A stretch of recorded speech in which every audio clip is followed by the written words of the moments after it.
Against all odds, the Avengers ended up coming out on top, saving the universe by regathering the Infinity Stones, bringing them back to the other half of the universe, and defeating Thanos' army for good. While it seems as if the general public would be praising and grateful for the heroes' actions and sacrifices, it seems as though there are those who may feel otherwise. Well, you can't get everything you want, right? After all, it was a long 5 years after Thanos' snap in Infinity War where it seemed like the world had a hard time getting by and picking up the pieces in the wake of that catastrophe. In this video, we'll be discussing how the superheroes of the MCU lost people's trust after the snap. Taking it back a bit, the Sokovia Accords from Civil War are the first real indication of the repercussions of superhero activity in the MCU. The Avengers had nearly caused catastrophic events on several occasions, with countless innocent casualties in the process. As a result, the general discomfort of both the public and the United Nations towards the recklessness of the Avengers was first introduced. The team was even at odds, not truly knowing the right course of action and being pitted against one another.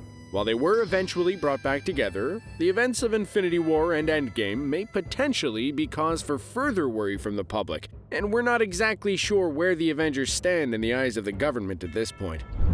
Immediately after Endgame, most of the public's view of heroes seemed to be positive on the surface, as shown in Far From Home. This is seen in the opening school tribute, as well as the generally positive view of heroes like the Avengers and Spider-Man. Until recently, this was what we'd believe was the overall consensus on heroes after that cataclysmic event.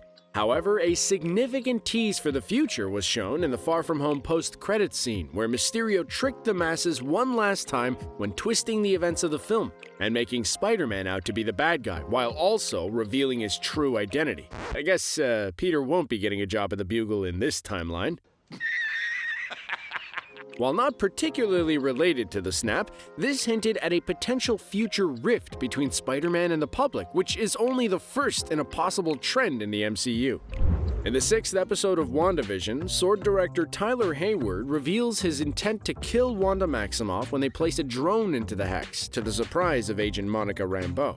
Well, he explains how difficult it was to keep the lights on during the 5 years after the snap, and Monica wouldn't understand since she was among those who vanished. He more or less blames the Avengers for those events happening, and as a result, shows a contempt for superpowered individuals in general. Having seen those moments in Endgame which took place during the 5-year gap, it makes sense that the public would have lost hope and trust in their heroes. It seems that, for the most part, the team had given up, and who's to say what would have happened if the Rat never brought Scott back from the quantum realm? Hayward's stance may reflect a good number of people who feel the same way about the abandonment of the Avengers, who also unintentionally caused that period of hardship.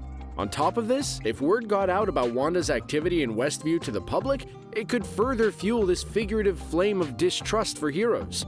After all, what would people think if they realized one of the most powerful beings in the world was taking people against their will and forcing them to take part in her fantasy? While it was revealed in the latest episode, and spoiler by the way, that Agnes, aka Agatha Harkness, was behind the whole thing, just the knowledge that Wanda is capable of such power would definitely frighten the public.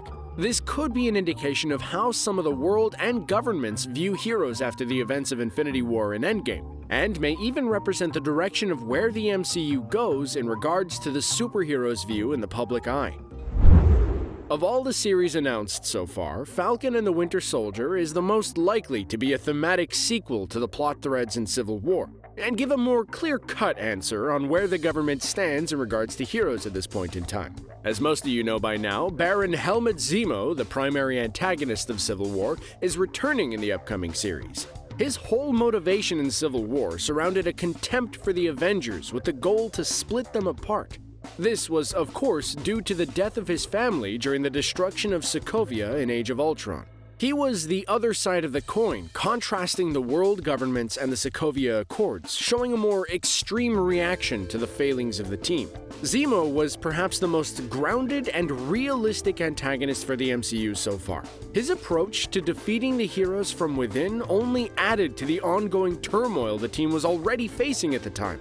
While we may not have seen Zemo since the film, we could only assume that the events of the snap would somehow fuel his motivation more and add to his hatred for heroes.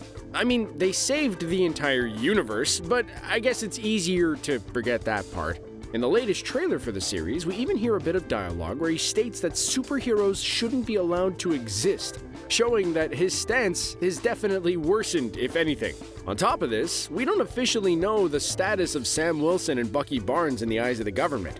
Sam has, of course, been passed the mantle of Captain America by Steve, but based on the trailers, it appears that the government has hired their own phony Cap instead, in John Walker. While he may simply be a mascot as opposed to an actual replacement for Steve Rogers, it's possible that Wilson is still technically on bad terms with the government due to the whole Accords situation. It could also be assumed that Bucky would still be viewed as a terrorist, as he's only ever been associated with Hydra beforehand.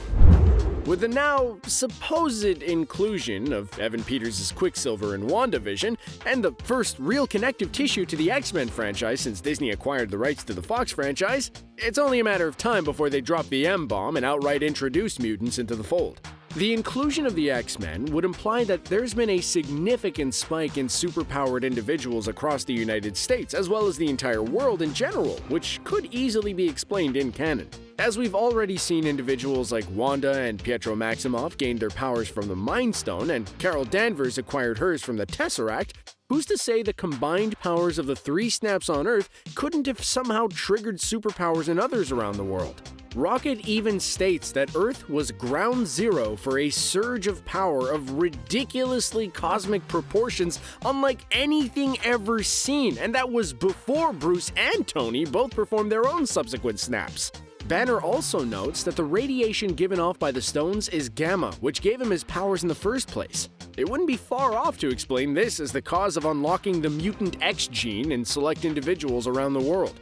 If this were the case, it could cause more trouble and worry from world governments, calling for further regulation, and could even lead to the inclusion of Xavier's School for Gifted Youngsters, as well as the whole political argument towards mutant rights, which has often been the topic of X-Men stories. And this could of course lead into the creation of the Sentinels as well, the mutant-hunting robots who were often portrayed as antagonists to the X-Men, which could be the offspring of government entities with a similar mindset to Tyler Hayward.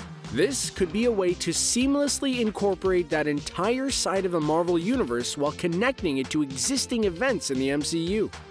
And speaking of the X-Men, I'm curious to what extent Marvel Studios will include the Fox franchise. Will we simply see Evan Peters' Quicksilver, or does it go further than that?